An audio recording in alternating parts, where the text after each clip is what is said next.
Hey everyone, welcome back to the Pageant Project. My guest for this afternoon, her time, is Holly Huber, who is Miss Alaska USA 2026. Holly, welcome to the show. How are you? So much. I am so excited to be here. Thank you so much for having me. It's a pleasure. And I told Holly she is the first Alaskan. I'm just going to read out her biography that she sent me. So, after competing for nearly 8 years, Holly Huber brought home the Miss Alaska USA title on June 28, 2026. Hailing from Juneau, she's the first woman from her hometown to ever don this title. Holly's pageant journey began when she was just 2 years old, taking the stage at a Sunburst Pageant in Red Lodge, Montana.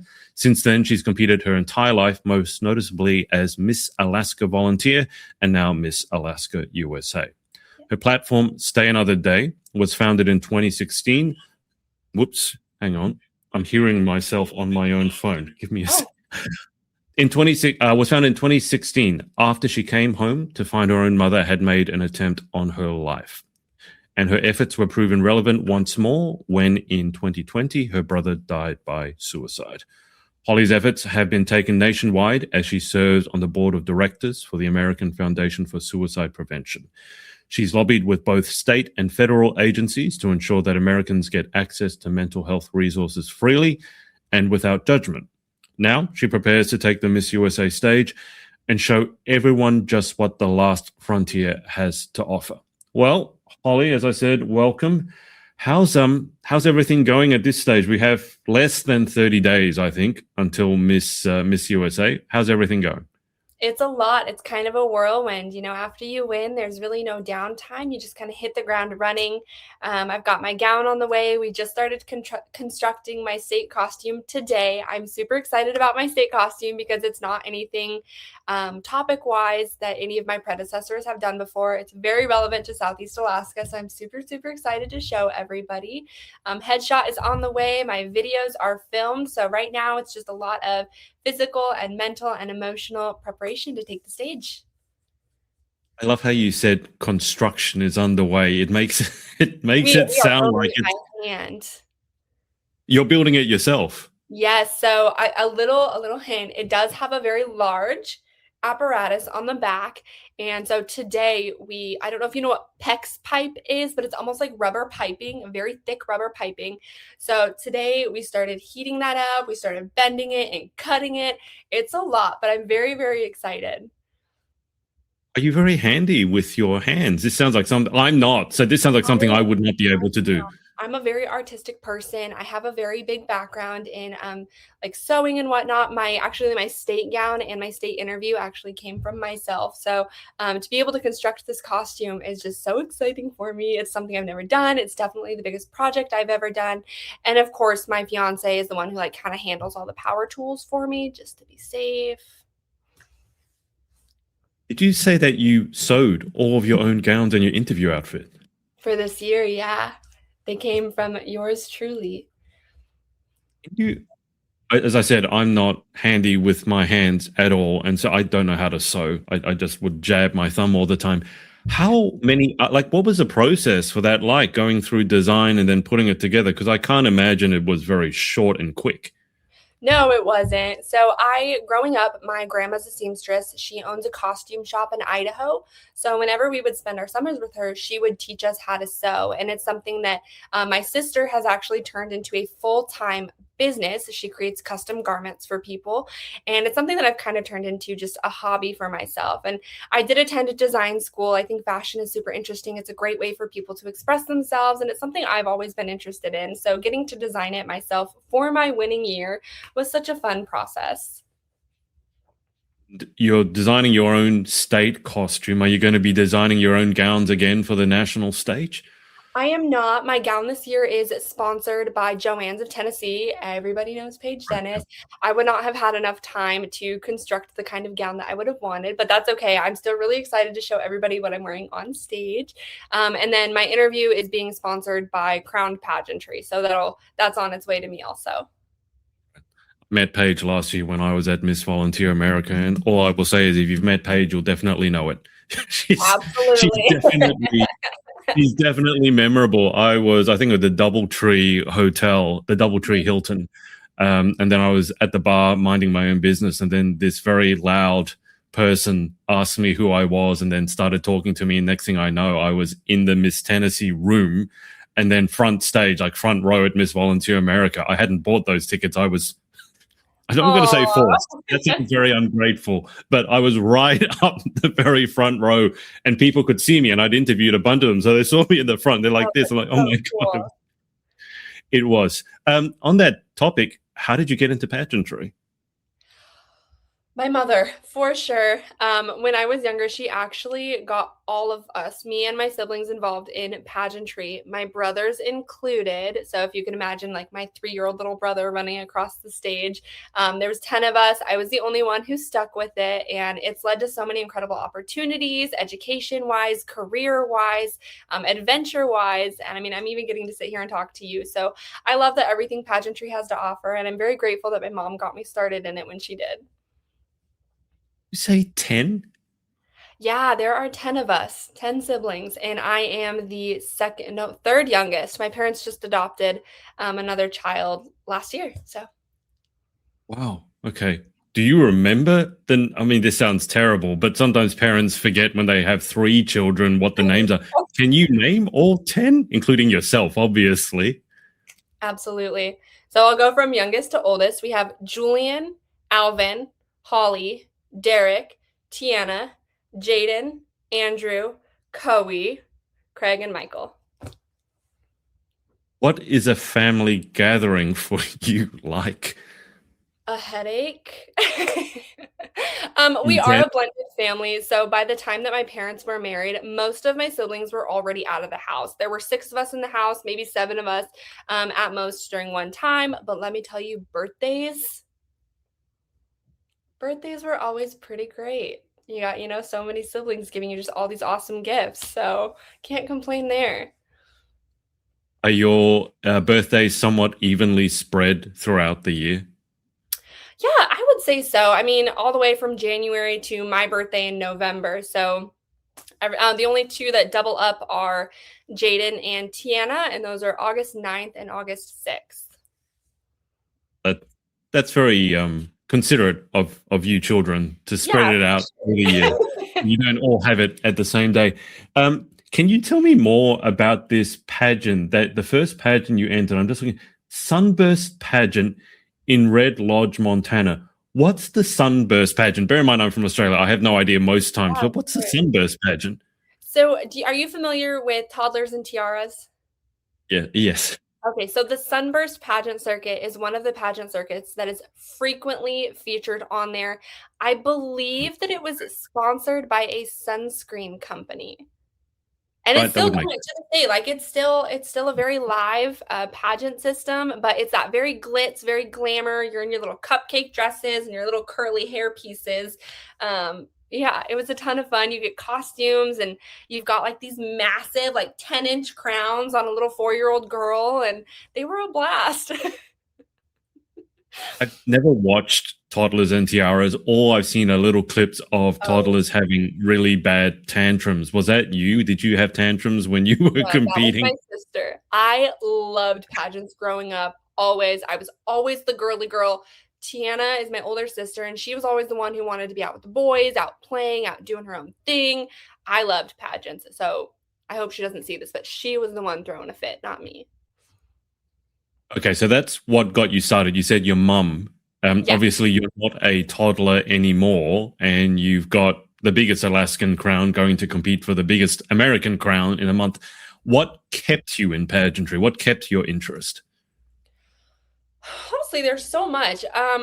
Going through like my teen years, I really loved the glitz and the glamour of it. I loved getting to meet new friends and being a part of something like that outside of school. And then as I moved into my adult life, the kind of opportunities and scholarship that came with it, both for my education and career, were really 2 driving forces. I did a lot of modeling when I lived in California. Going to school, I did. So I used pageants to help keep my student loans down, and I love the community. Like, everybody thinks that pageantry is such a girl eat girl world, but everybody is so supportive behind the scenes. When I won the Miss Alaska USA title, every single girl that I competed with texted me the next day telling me how proud they were, how excited they were, how they were so excited to compete again next year. So it really is just one of the most healthiest communities that I've ever been a part of. Mentioned that you were in California for a little bit. Now, before we went live, you told me you've actually been to all the states in America. Yeah. Can you just trace the different places you've lived? Because I got to imagine that probably is quite an interesting tale. Yeah, actually, where I've lived is not nearly as interesting as where I've been. Mostly West Coast. I was born in Idaho in the Silver Valley area. So think like Spokane, Kellogg, right through there. And then I lived in California. That's where my aunt and uncle live. And I used to spend my summers with them. And then I also lived in Washington, Nevada, and now I'm up here in Alaska. And I've been in Alaska for pretty much my entire life. So all that moving happened before I was 13. And then I've been here since I was 13. What made you decide to visit all the states? So that can't have just happened by accident. That must have been I'm imagining that was a conscious choice. Yeah, it was my parents coming home one day and saying, "Hey guys, load up. We're taking a family road trip." So imagine, six kids and two parents stuffed into an SUV, just zigzagging across the country. How long did that trip take? I think it was right about a month. We did stop and see family along the way, especially in Idaho and Missouri, which is where my dad is from. So yeah, I think about 4 weeks. And then we moved up to Alaska right after that. Sounds like you had quite an interesting childhood growing up. I did. I really did. Let's let's move on to your platform, Stay Another Day. And as I mentioned to you beforehand, so there's quite a lot to do here with suicide. So if that's triggering for you, you might want to be sensitive to that. As I told Holly before we jumped on live, I've been quite open about my own not attempts, but being suicidal, and I think in this day and age, for better or worse, with social media and now AI, I think mental health might be getting worse rather than getting better. But why don't you trace your journey for us with mental health first, and then we can dive into it?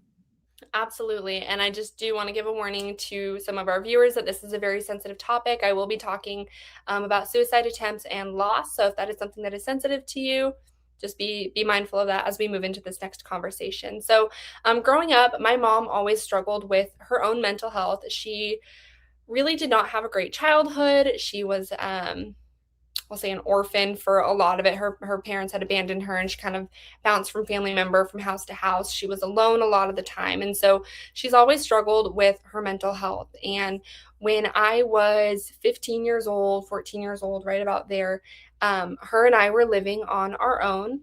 And I had come home one day to find that she had attempted to take her life.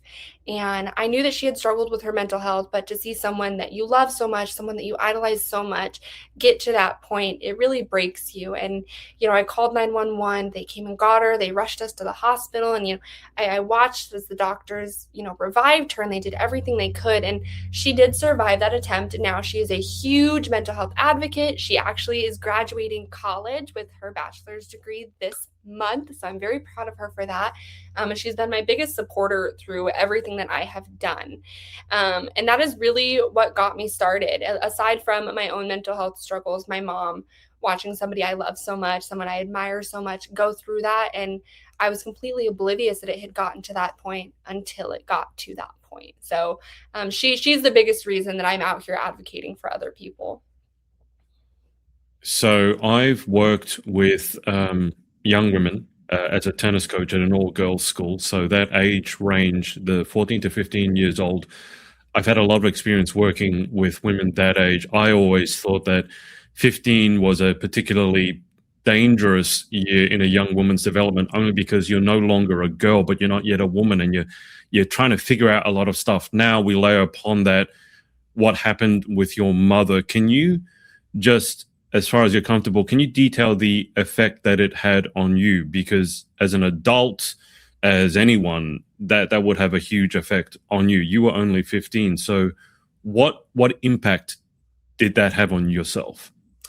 It was very traumatic. That year, I almost flunked out of high school because I I just felt this indescribable weight, this indescribable grief. My mom, she was alive, but she wasn't really here. And to know that she was really on the brink of all of this, and I was so afraid of what might happen if I stop being there, what might happen if I focus on being a 15-year-old girl. Yeah. So it was a lot of pressure, it was a lot of fear, it was a lot of grief. I'm so grateful for the support systems that I did have during that time, but I really lost sight of what I was supposed to be doing as a 15-year-old girl. So it was a rough year. That is, I started going to therapy, and I'm a huge, huge advocate for therapy. Even if you're not going through something necessarily traumatic in your life, just having Yeah. somebody to talk to through your everyday struggles is so, so helpful. And then I got involved on a serious level with mental health awareness and suicide prevention when I was 16 at my school. They had the teen health center, so I would work with the health center, and we would talk about like what mental health looked like for teenagers, what kind of things that I would benefit from, how could other teenagers benefit from these sort of resources. And from there it built and built and built. And then I joined the American Foundation for Suicide Prevention about 3 years ago now, and since then I've been able to lobby for bills at the state and federal level. I was actually just in Washington D.C. in March. Excuse me, May. Right. In May. Right. When it comes to having therapists, I mean, sometimes there's still a stigma around it. I liken it to having a personal trainer. I mean, if you want to get in physical shape, you get a Absolutely. personal trainer, right? There's no stigma around that. So, mental health being as important, if not even more important than your physical health, if you find a therapist helpful, by all means, absolutely go for it. Um, I'm going to ask you a difficult question. If you can't answer it, that's okay.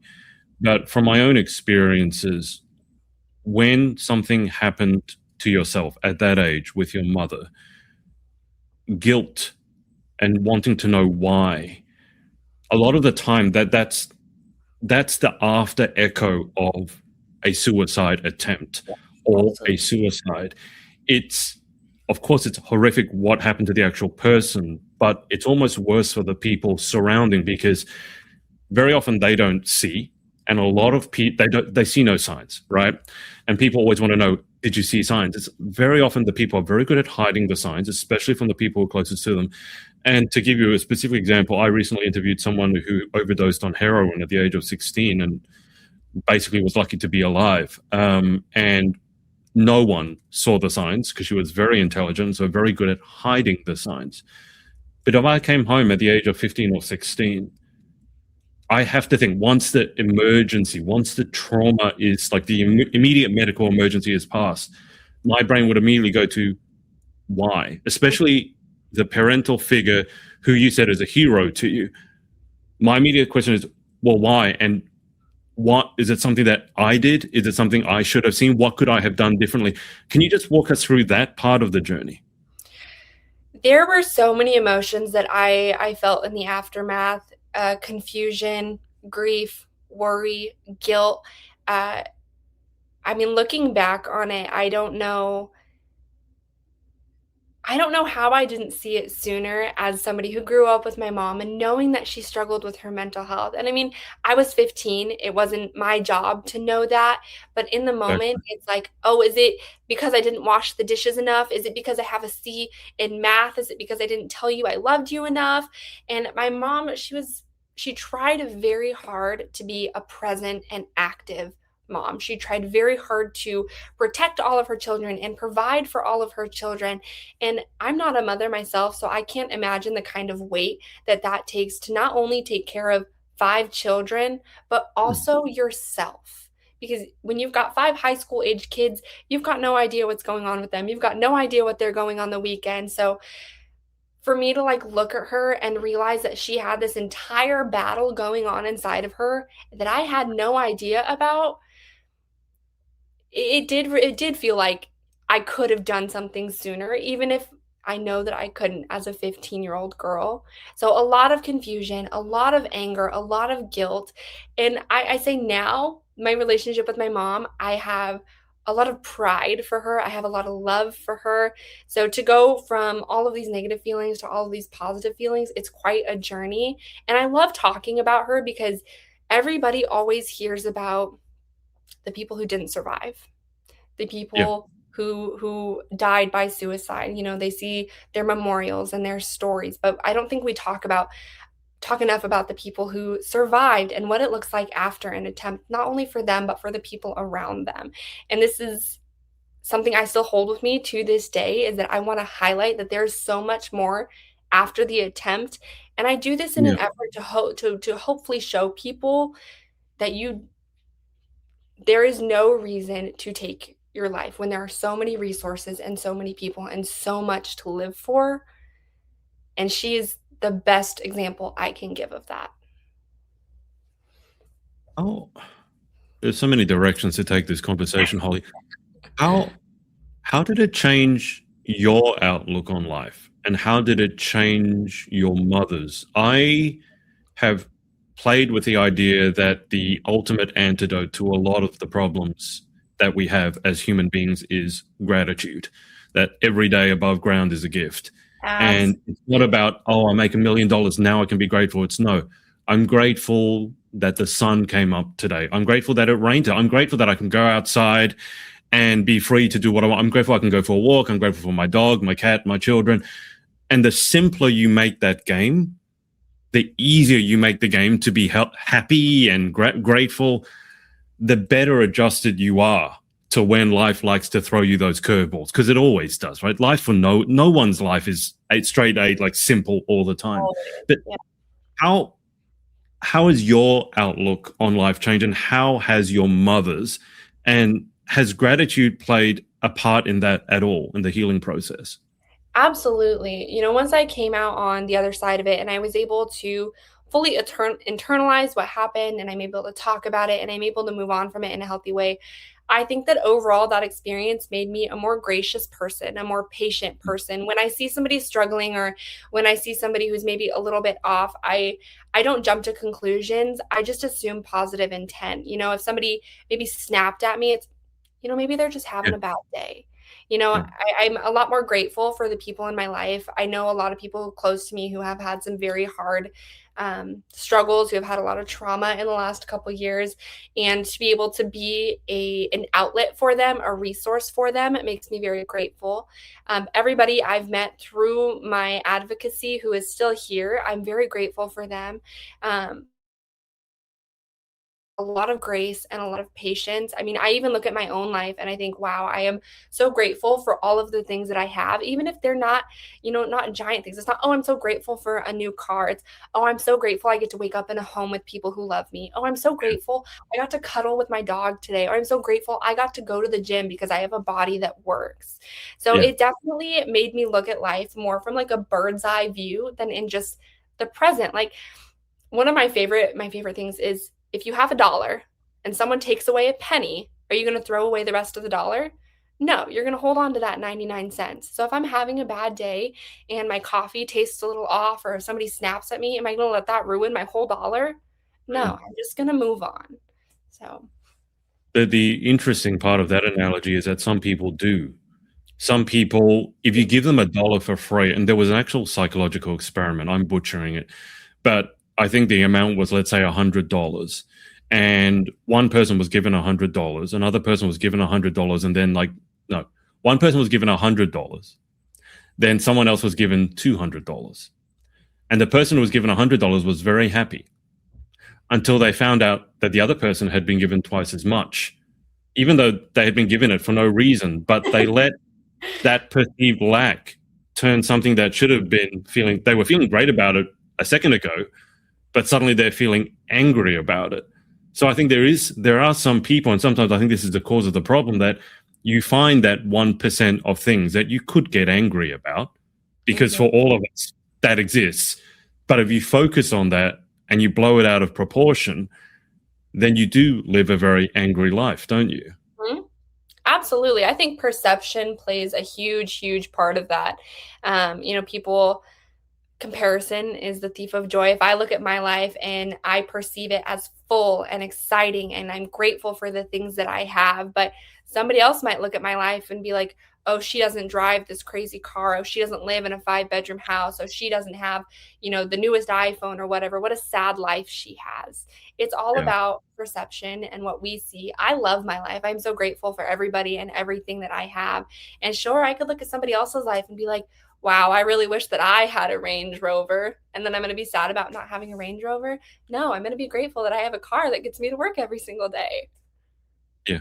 I just sold my car, and I'm very grateful to not have a car because I don't need to make any more money. I don't need to keep paying for the insurance on it and pay the gas bill.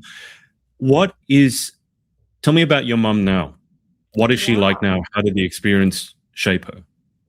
My mom definitely continued to struggle with her mental health after that. And she, sorry, mom, I don't mean to be airing you out, but she got a lot of professional help. She focused on herself. She has been a professional photographer her whole life. So she really delved into her work. She started taking on big projects. She started being part of more communities rather than just being by herself. She sought Yeah. community. She found friends. She went to therapy. And now she's got a career. She's finishing school.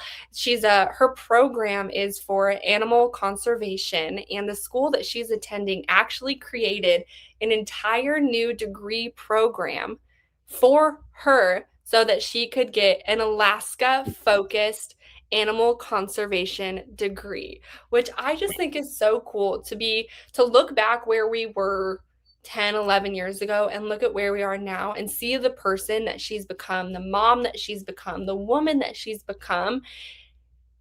You just have to be in awe of that, to see somebody who was ready to stop living, ready to leave behind her children, her life, her career, and then grow back into this incredible person.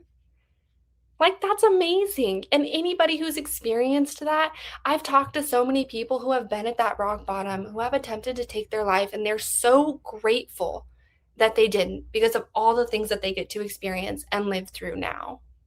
Yeah. Yeah.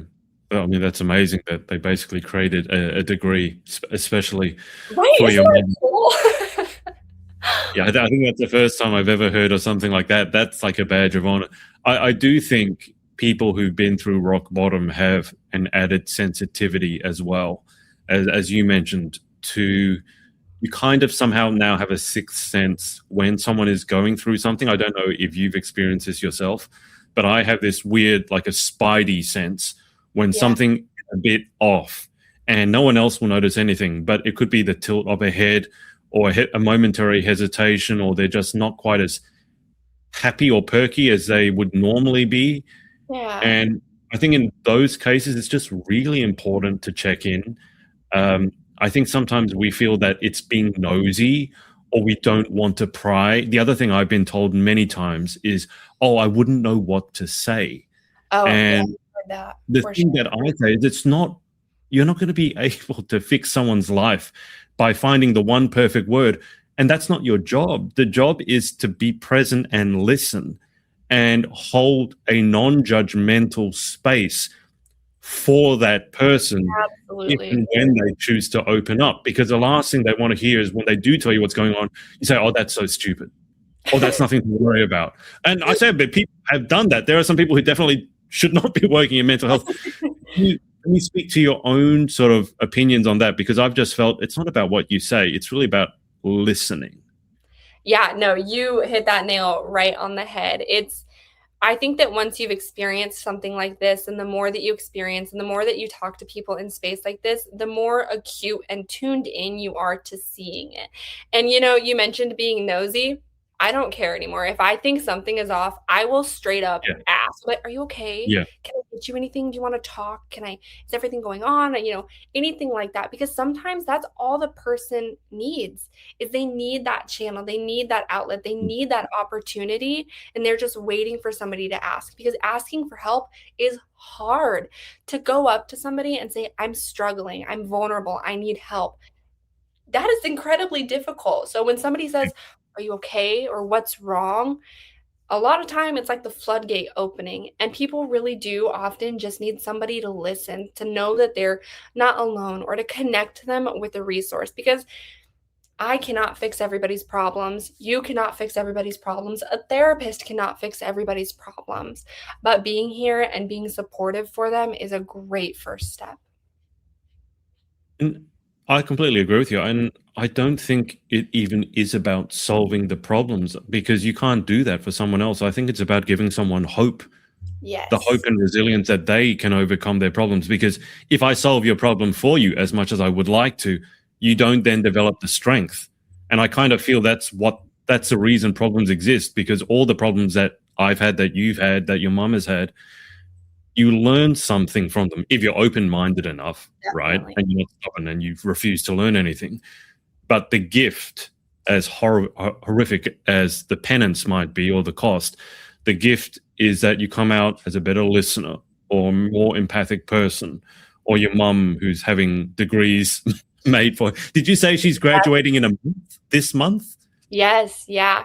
And then she goes to school online and then she'll fly to Vermont in September and actually get to walk across the stage and accept her degree. So You're going to have a busy couple of months. You'll be flying I to know. Miami in a month, and then your mum's flying to Vermont in September. Well, get this. I'm getting married the weekend after Miss USA too. So like boom, boom, boom. It's just no, you just keep going. I know. All right, way to drop a bombshell. In what order did you plan these out? Well, okay, so I got engaged 2 years ago, and Okay. then they announced the dates for Miss USA like a couple months ago, and then Yep. we found out the date for Miss Alaska USA a month and a half before that happened. So I think that I planned appropriately. Okay, just to say that I think I planned appropriately, but I'm ready for all of it. I'm super excited. Holly, how do you prepare for Miss USA and getting married at the same time? If I'm honest, the wedding is planned. I just got to Okay. show up at this point. I've been giving like my fiance like 90% of the responsibilities.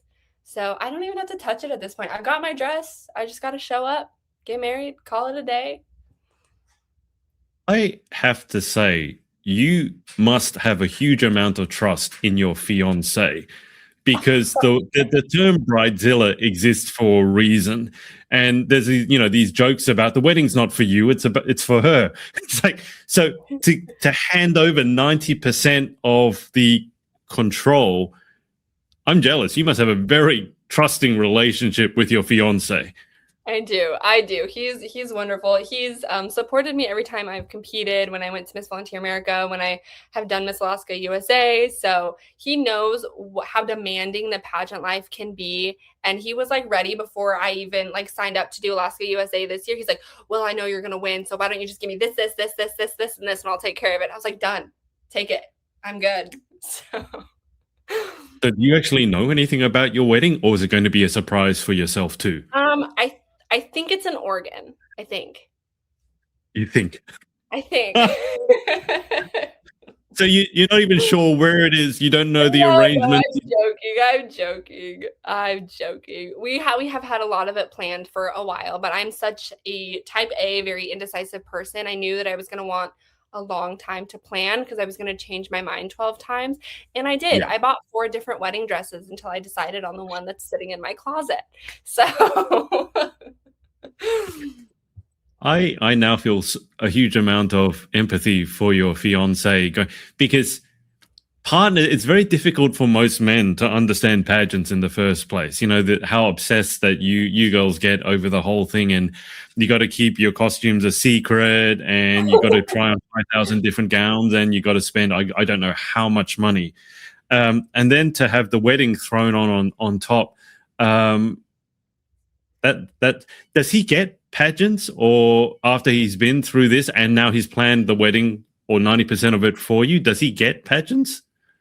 he understands. And to be fair, I did plan a lot of this. It's just been the last, since I won, we passed off a lot of Right. responsibility. Okay. So yes, he's very understanding. He knows everything that comes with it. He's a very down to earth, kind of quiet guy. He's not like a social media guy. He plays video games, and that's about the extent of his out there-ness. So he's very supportive. He's here for everything that I need. He takes over whenever I need it. He's wonderful. Sounds like a match made in heaven. How did, if I may ask, how did you two meet? Well, we met in Juneau, obviously. He was friends with my sister. They were in band class together. So very funny. Right. Okay. Um, we are going to Miss USA in a month. Has Yes. it hit home yet? Sorry, say that one more time. You cut out. Has it hit home yet that you're going to Miss USA in a No, month?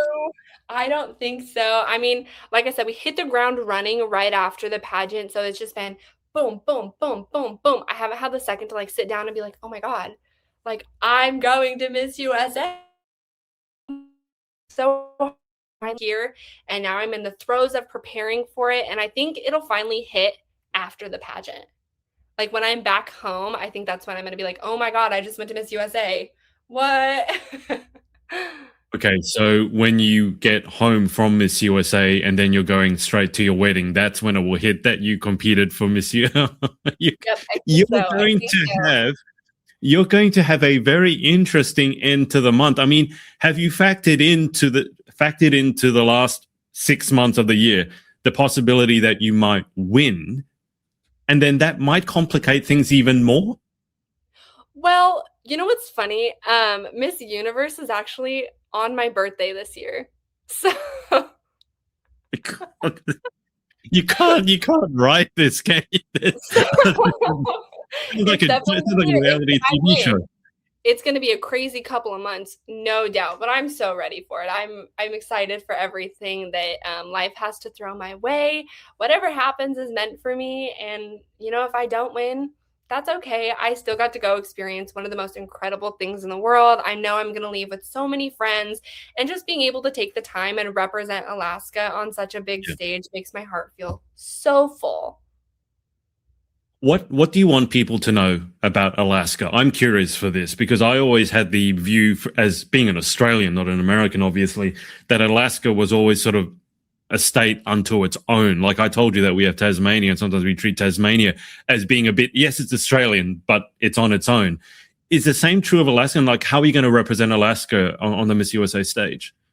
I'll give you that. We are kind of in our own bubble, being so far from everybody. We've learned to rely very heavily on our own communities. We're very neighborly. It's kind of an everybody knows everybody situation. I joke about bumping elbows with my senators at Fred Meyer's, which has happened on several occasions, or sharing a plane with the governor, which has also happened. So we're a very tight community, and I want people to see that we are real people. There's people up here living. We have our own lives. We're a wonderful state full of wonderful people, and we have so much more to offer. I hate to say it, but I feel like on a lot of big stages, Alaska is kind of discounted before people actually get to see what we bring to the table because they don't know what's up here. But we are full of strong, educated, business driven people. We all lead with our hearts. There's so much culture, so much community. Well, the wildlife up here is insane. Like people just don't realize everything that Alaska has to offer. So I hope that when I go to Miss USA this year, I can give people a glimpse into that. I think the Alaskan Tourism Board, if such a thing exists, should hire you as its spokesperson. I do. I work with our travel Juneau, which is like our local travel agency, but I love when people come to visit, as long as of course they are, respectful of our wildlife, which has been kind of an issue this last year, I will admit. But I love when people come to visit and I get to share my home with them. I always tell them to take a cruise because that's the best way to see the most, the bang for your buck. But Yeah. anywhere you go in Alaska, you could spend weeks here and not get sick of it. I work in hiring, PR, and recruiting for our school system here. And one thing that I hear so often is people like, yeah, I came up for a summer job and I just stayed. And I'm like, yep, that's Okay. that's how it goes. So it sounds like a very friendly, almost, it's got a small town feel, like people are still friendly and still trusting of one another. Oh, absolutely. And Juneau is a small town. This is out of all the places that I've lived in my life, I feel the most at home and the safest in Juneau. The only reason people lock their cars is so that bears don't get in them. But you can take a walk in the middle of the night. We have this Facebook page called the Juneau Community Collective, which has like 25,000 people in it, and our entire city population is 30,000. So this Facebook page has almost everybody in it. And, people will ask for help, people will post news. And it's like, Juneau loves each other. And I'm so honest about that. Everybody in Juneau loves each other. And we're such a tight community. We always show up for each other. I love it here. And I have a very hard time seeing myself living anywhere else anytime soon. What's the word for someone who lives in Juneau? Is it a Juneauan? Juneauite. Juneauite. Yes. That's very cool. Yes. I can't believe you're so hesitant to visit Australia when by the sounds of it, you live right in the middle of like nature as well. Okay, we have bears. You can see a bear coming and you just kind of clap at it and it'll run away. Like they're very timid creatures. Really? But I don't have to when I'm hiking, I don't have to look down at the ground to make sure that I'm not being bitten by a snake. I don't have to shake out my boots to make sure there's not a spider in there. So you don't have anything like a snake or a spider or creepy crawly. You must have something. You can't just be all bears. Spiders, but they're very small. I mean, very small, and we don't have any poisonous spiders in Alaska. And no, we have no reptilians, no snakes, nothing like that you have to worry about biting you when you're out hiking. Except mosquitoes, maybe, but I don't know. I mean, the whole clapping to scare off a bear sounds like a practical joke to me that you play on people who are visiting. Does that really work?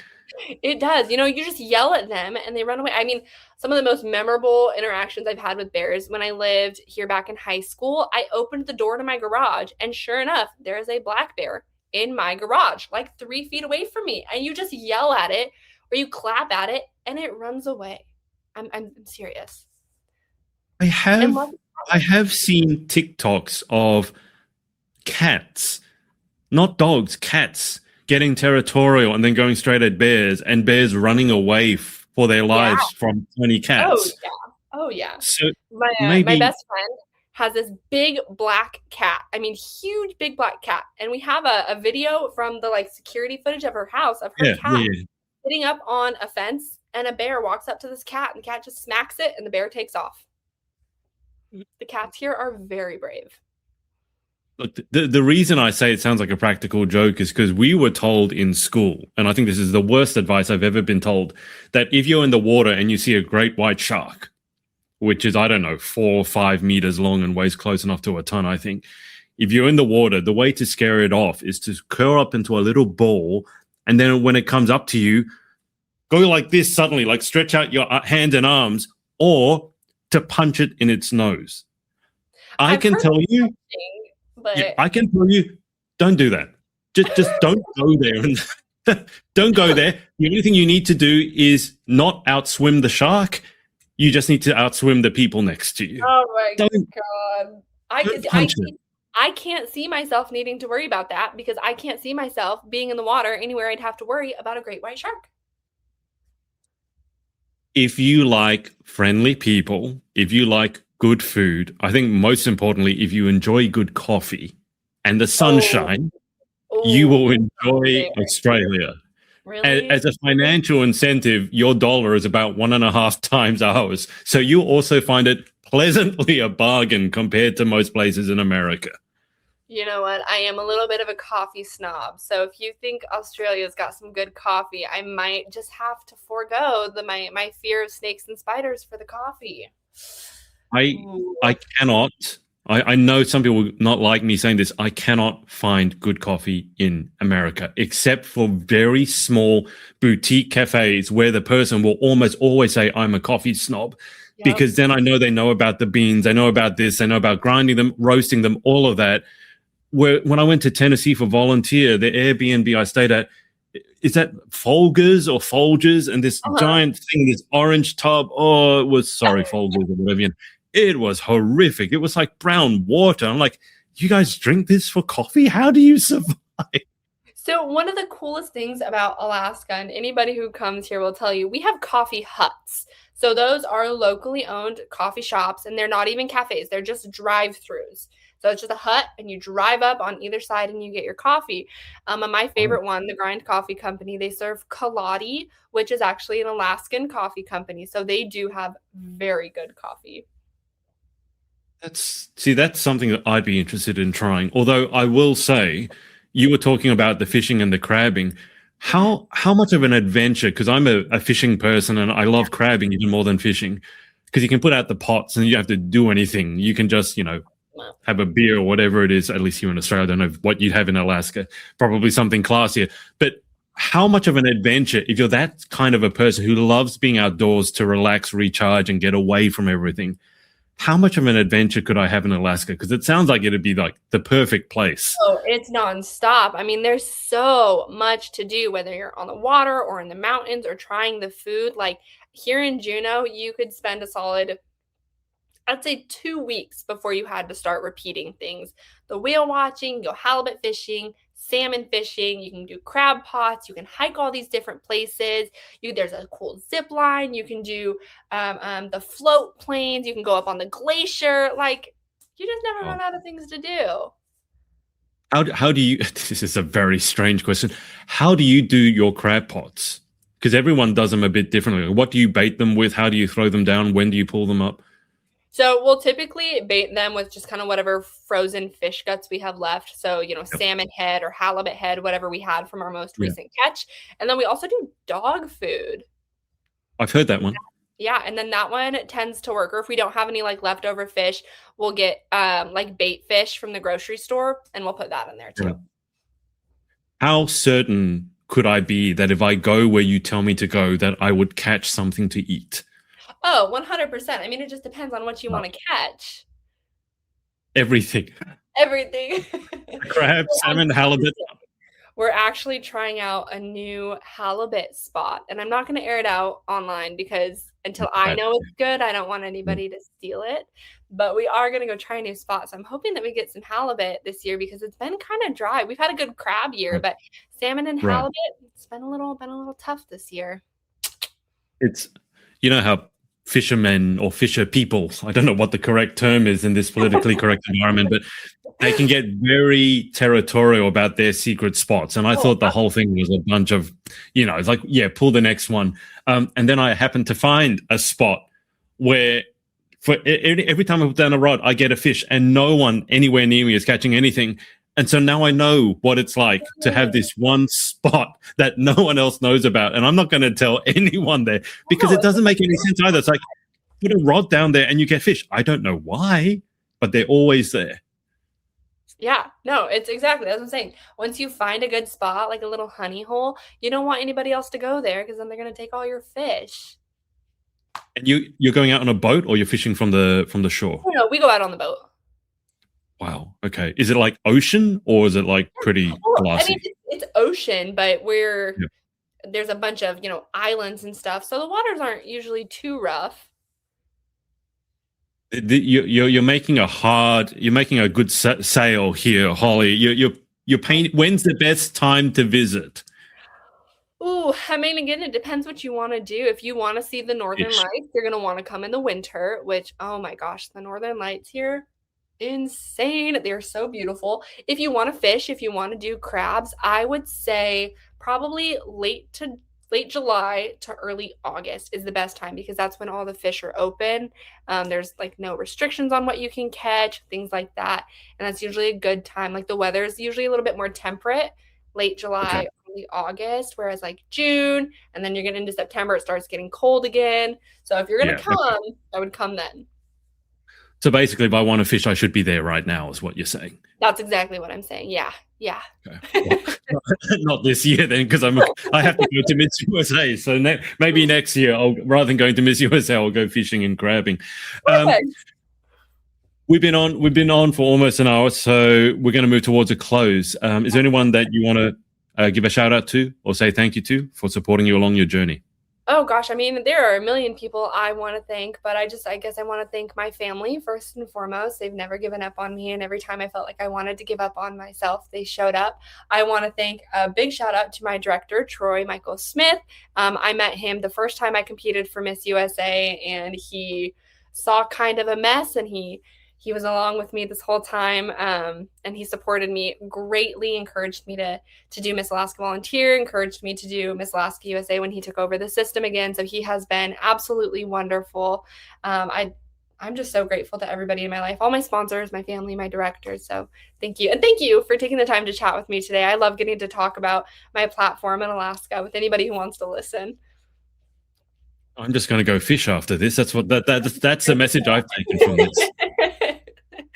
All right, let's run through our final 10. Number 1, what is your favorite word? Oh, I wasn't prepared for that. I think my favorite word. Oh my gosh, wait. Do I have You know how many people get stumped by this? You're all prepared That's for a pageant good one. interviews. You're all prepped the hard ones, and then I just say, "What's your favorite word?" Like, oh, you're not alone. You know, I really like the word iridescent. That's a good word. I like that word as well. What right. it means. I'll stick with iridescent. That's a good word. Or Very cool. opalite. Ooh, that's a good word too. Opalite. I don't know what opalite means. I know it's a Taylor Swift thing. It's like it's a stone. Have you seen, you know what an opal looks like? It's like a white stone Yeah, that yeah. has some like, Right. yeah, opalite. Okay. What is your least favorite word? No. Yeah. Okay. Yeah. All right. Got that one. Everyone who answers that, I understand that one. Okay. In life, number 3, in life, what gets you excited? What turns you on? Adventure, opportunity, my dogs. What turns you off? Rude people. Do you have any of those in Alaska? Not many, thankfully. Number 5, what sound or noise do you love? Rain. I mean, luckily it rains here all the time, but like rain on a tin roof. Yeah. That's a good one. Yeah. I find that's good if you want to sleep and relax. It's not so good if you need to get out of the house and do something. Whenever I hear that, all I need is like a fire to match with it. I just lie in bed the whole day. Number 6, what sound or noise do you hate? Oh, I'm going to get a lot of flack for this one because we have a lot of it up here. I don't like loud trucks, like diesel trucks. I'm just not a fan of that.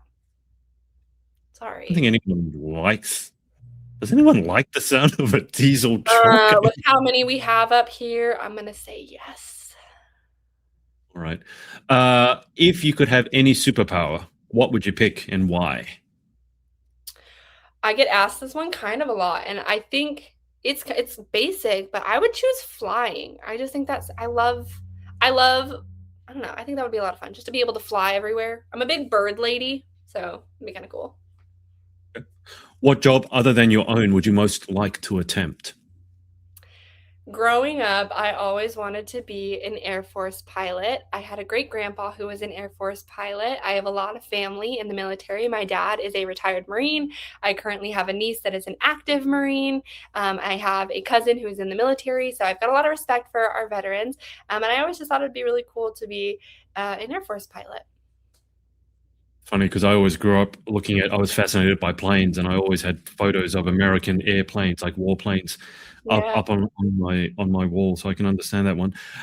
What job would you definitely not like to attempt? I don't know if you maybe had this in Australia, but do you remember that show? I think it was Odd Jobs or Dirty Jobs. Do you remember that show, Dirty Jobs? Heard of it. Okay, I wouldn't do any of the jobs on there. So just all right. Final question. If heaven exists, what would you like to hear God say when you arrive at the pearly gates? I love you. Good job. You did it. Congratulations. Welcome home. All the above. Perfect. Well, Holly, it's been a pleasure. I'll be seeing you in about 28 days. That's so excited. Thank you so much for taking the time to talk with me. Absolutely. We'll catch up a little bit more in a few weeks' time, but I'll keep you on the line for just a sec whilst I hang out with the audience. Thanks, everyone, for watching, and we'll speak to you next time. Bye for now. Hey, thanks so much for watching. If you're a competitive pageant girl and you're after some high-performance pageant coaching, make sure to come and check us out at thepageantproject.com, where you can start your journey for free. In the meantime, follow us on all our socials at The Pageant Project. Speak to you next time.